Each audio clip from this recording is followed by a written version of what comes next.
Si Pangulong Bongbong Marcos ay binisitang patuloy na itinatayong Peoplesville dyan sa Davao City.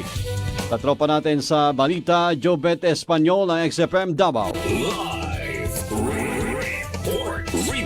Personal na binisita ni Pangulong Ferdinand R. Marcos Jr. ang patuloy na tinatayong Peoplesville sa Kalinan, Davao City, isang araw matapos ang kanyang ikalimang State of the Nation Address o SONA. Ang proyektong Peoplesville ay may kabuang lawak na 14.23 hectares at nakatakdang magkaroon ng 72 gusali na maglalaman ng mahigit 7,200 units na pabahay. Ayon sa Pangulo, target na matapos ang proyekto bago matapos ang kanyang termino. Inihayag din ito ang planong magdagdag ng iba pang mahalagang pasilidad sa loob ng komunidad upang matugunan ang pangangailangan ng mga magiging residente. Mahirap tirahan kung wala naman puntahan ng mga bata, walang malapit na palengke, hindi malapit sa trabaho. Samantala, sinabi ni Department of Human Settlements and Urban Development o DHSUD Secretary Engineer Jose Ramon Aliling ng Peoplesville sa Davao ay isa sa pinakamalalaking proyekto sa ilalim ng pinalawak na 4PH program ng pamahalaan.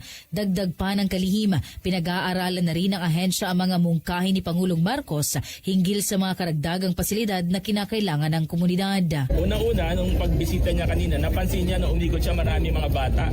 So sabi niya sa amin, baka kailangan natin maggawa ng sariling eskwelahan at iba pang pasilidad para doon sa mga bata dito mismo sa loob ng development. Kasi 7,200 units to eh. Kung may 3 bata bawat pamilya, makikita nyo, 20 or less more than 20,000 ang magiging bata. So aaralin natin, nakikita nyo doon, nandun yung space natin, isang block ito no, para sa amenities. Pag-aaral natin mabuti kung anong talagang pasilidad ang kailangan nitong komunidad na ito.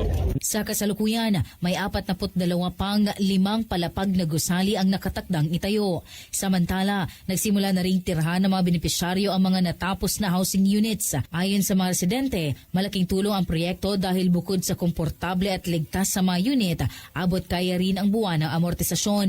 Ang 4PH o Pambansang Pabahay para sa Pilipino program ay flagship housing initiative ng administrasyon ni Pangulong Ferdinand Marcos Jr. na naglalayong makapagbigay ng milyon-milyong abot kayang pabahay sa mga pamilyang Pilipino na nagnanais magkaroon ng kanilang sariling tahanan. Mula rito sa XFM 89.1 Davao, katropa nyo sa balita, Jovette Espanyol, XFM News. Cellphone Plus Gold, mapalit sa mga butika sa inyong lugar.